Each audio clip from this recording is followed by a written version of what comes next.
देख रहे हैं आप और मैं हूं आपके साथ पुनीता सिंह। आइए सबसे पहले देश दुनिया की तमाम बड़ी खबरों पर नजर डालेंगे और सुपरफास्ट अंदाज में।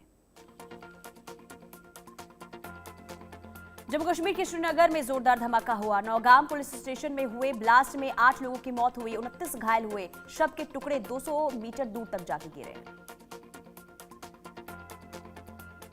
नौगाम पुलिस स्टेशन में फरीदाबाद से जब्त अमोनियम नाइट्रेट रखा था, जिसकी जांच फॉरेंसिक टीम कर रही थी। आशंका है कि इसी अमोनियम नाइट्रेट में बड़ा विस्फोट हुआ।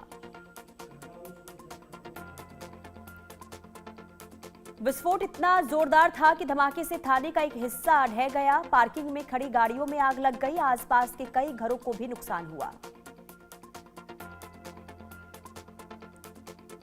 धमाके के बाद पूरे इलाके को पुलिस और सीआरपीएफ के जवानों ने घेरा है। SSP Srinagar, DIG central Kashmir range और आईजी कश्मीर भी मौके पर मौजूद। मामले की जांच जारी।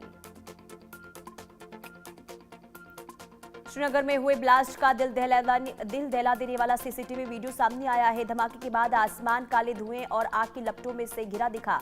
घरों की खिड़कियां भी टूटी।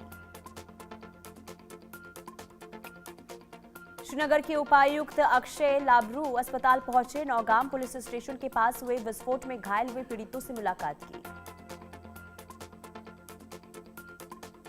नौगाम धमाके पर गृह मंत्रालय ने कहा, नौगाम की घटना एक हादसा है, इस हादसे में आतंकी एंगल नहीं। गृह मंत्रालय ने कहा, जांच के दौरान विस्फोटक में धमाका हुआ, इसमें 9 लोगों की मौत हो गई। फरीदाबाद से जब्त विस्फोटक थाने में रखा गया था। दिल्ली ब्लास्ट में आतंकी डॉक्टरों के लाइसेंस रद्द हुए। 4 डॉक्टरों की मेडिकल रजिस्ट्रेशन रद्द। डॉक्टर मुजफ्फर अहमद और अदिल अहमद रडार पर। मुजम्मिल शकील शाहीन सईद का रजिस्ट्रेशन रद्द।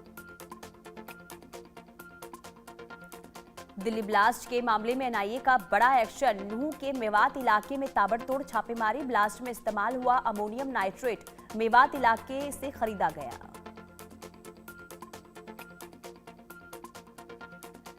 जम्मू कश्मीर में जैश मॉड्यूल पर कार्रवाई जारी। पुलवामा के क्यूल इलाके में दिल्ली धमाके में मारे गए डॉक्टर उमर के मकान को उड़ा दिया गया।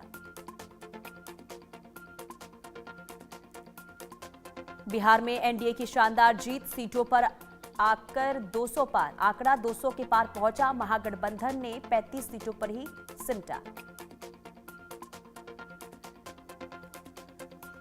बीजेपी मुख्यालय में पीएम मोदी का शानदार स्वागत। पीएम ने गमछा लहराकर किया कार्यकर्ताओं का अभिनंदन।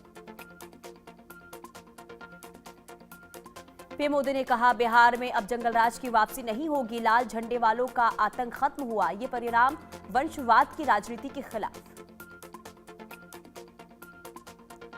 पीएम मोदी का कांग्रेस पर निशाना। बोले, मुस्लिम लीग माओवादी बन गई है कांग्रेस।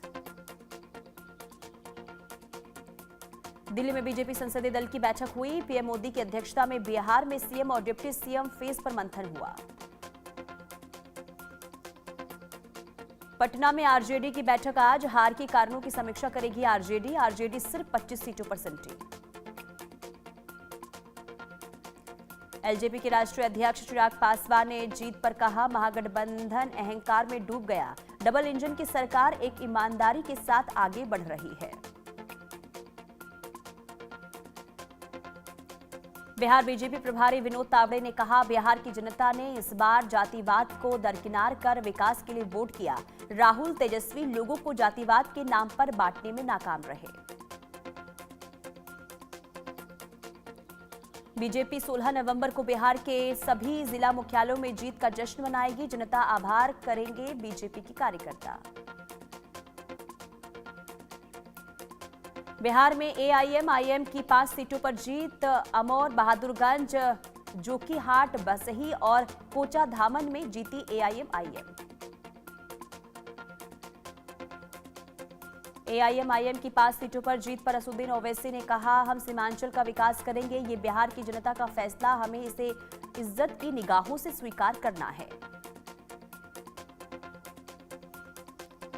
एआईएमआईएम की 5 सीट जीतने पर वारिस पठान ने कहा, महागठबंधन के नेताओं में घमंड है, जिसके कारण इनका सुपड़ा साफ हो गया। बिहार चुनाव में कांग्रेस को 6 सीट, राहुल गांधी ने ट्वीट कर लिखा, हम एक ऐसे चुनाव में जीत हासिल नहीं कर सके जो शुरू से ही निष्पक्ष नहीं था। ये लड़ाई संविधान और लोकतंत्र की रक्षा के लिए है। महागठबंधन के डिप्टी सीएम फेस रहे मुकेश सहनी ने कहा, एनडीए की जीत के बारे में नहीं सोचा था, नतीजों को लेकर मंथन करेंगे। चुनाव के हार के बाद खेसारी लाल यादव का पोस्ट, मेरे लिए जनता सर्वोपरि थी और रहेगी, मुद्दे आगे भी उठाते रहेंगे। लखीसराय विधानसभा सीट से बीजेपी उम्मीदवार विजय कुमार सिन्हा की जीत, बोले आपने बिहारियों का सम्मान बढ़ाया है, विकसित बिहार बनेगा। लोगों ने प्रधानमंत्री मोदी और नीतीश कुमार पर भरोसा जताया है। बांकीपुर विधानसभा क्षेत्र से बीजेपी के नितिन नवीन जीते, बोले ये जीत बांकीपुर की जनता और कार्यकर्ताओं को समर्पित है। पीएम मोदी और नीतीश कुमार का आभार व्यक्त किया। पप्पू यादव ने बिहार में एनडीए की जीत पर कहा, मैं बिहार की जनता के निर्णय का सम्मान करता हूं। बोले नीतीश कुमार के विचारों का बीजेपी के विचारों के साथ कोई मेल नहीं है। एनडीए की जीत पर केंद्रीय मंत्री गिरिराज सिंह ने कहा, बिहार की जीत हमारी है और दीदी बंगाल अगली बारी है। बिहार में एनडीए की जीत पर केंद्रीय मंत्री गजेंद्र सिंह शेखावत ने कहा, बिहार में सबसे बड़ा मुद्दा जंगलराज बनाम विकास था। नतीजों ने साफ कर दिया है कि जनता को विकास वाली सरकार चाहिए। महाराष्ट्र के उप मुख्यमंत्री एकनाथ शिंदे ने एनडीए की जीत पर कहा, लोगों ने जंगलराज को नकार कर विकास को स्वीकार किया है और प्रधानमंत्री मोदी में अपना विश्वास जताया है।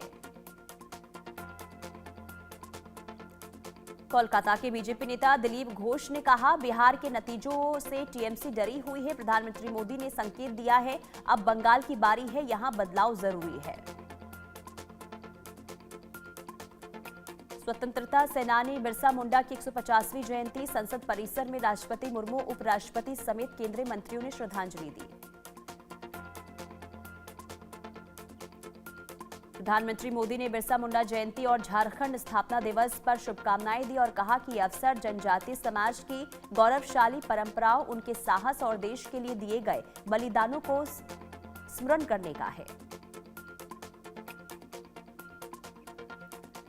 पिथौरागढ़ में सीएम धामी ने एक मंदिर में पूजा की, एक पेड़ मां के नाम के तहत एक पौधा भी लगाया।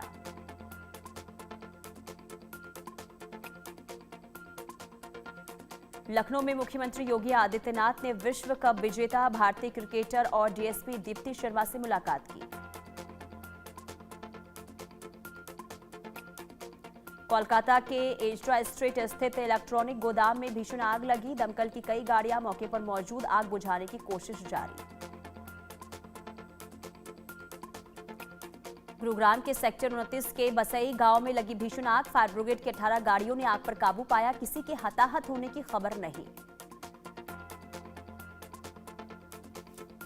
दिल्ली में प्रदूषण की मार जारी है, स्मॉग की मोटी परत के पीछे गायब दिखा इंडिया गेट, इलाके का AQI 369 बहुत खराब श्रेणी में दर्ज। दिल्ली में वायु प्रदूषण को कम करने के लिए कोशिश जारी, छावनी इलाके में सड़कों पर पानी का छिड़काव। नोएडा पुलिस ने ऑनलाइन गेमिंग के नाम पर लोगों से ठगी करने वाले गिरोह का पर्दाफाश किया है, महिला समेत 8 लोगों को गिरफ्तार किया गया, पासबुक, ATM कार्ड, मोबाइल और लैपटॉप बरामद।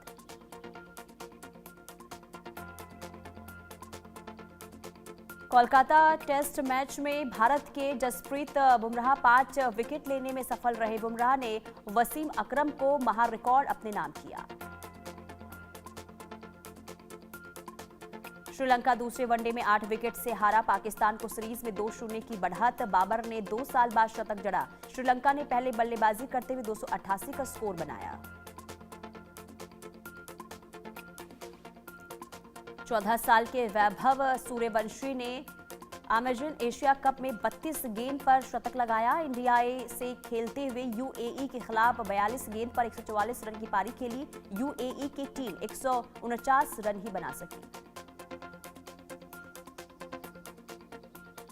स्पेन के टेनिस प्लेयर कार्लोस अलकराज ने association of tennis professionals finals में लॉरेंजो मुसेस्की को हराया है। दूसरी बार वर्ल्ड नंबर 1 रैंकिंग हासिल की उन्होंने। रैंकिंग में जेनिक सिनर को पीछे छोड़ दिया। कोलकाता नाइट राइडर्स ने न्यूजीलैंड के पूर्व खिलाड़ी टीम सऊदी को अपना बॉलिंग कोच बनाया। आईपीएल में 5 टीमों के लिए खेले हैं टीम सऊदी और इंटरनेशनल क्रिकेट में 770 विकेट लिए हैं। 26 दिसंबर से शुरू होगा साउथ अफ्रीका टी20 लीग का चौथा season. League commissioner Graeme Smith ने कहा, भारत ने ऐसे 20 लीग को खूब प्यार मिला है। फैंस की बढ़ती संख्या पर खुशी जाहिर की है।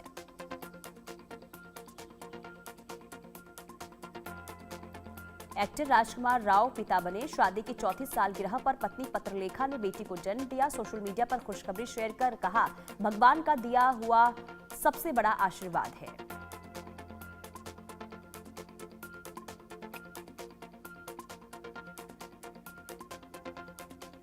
कृति सेनन धनुष के फिल्म तेरे इश्क में का ट्रेलर रिलीज हुआ। बनारस की गलियों में दिखी इंटेंस लव स्टोरी, दमदार डायलॉग और एक्शन से छाए धनुष।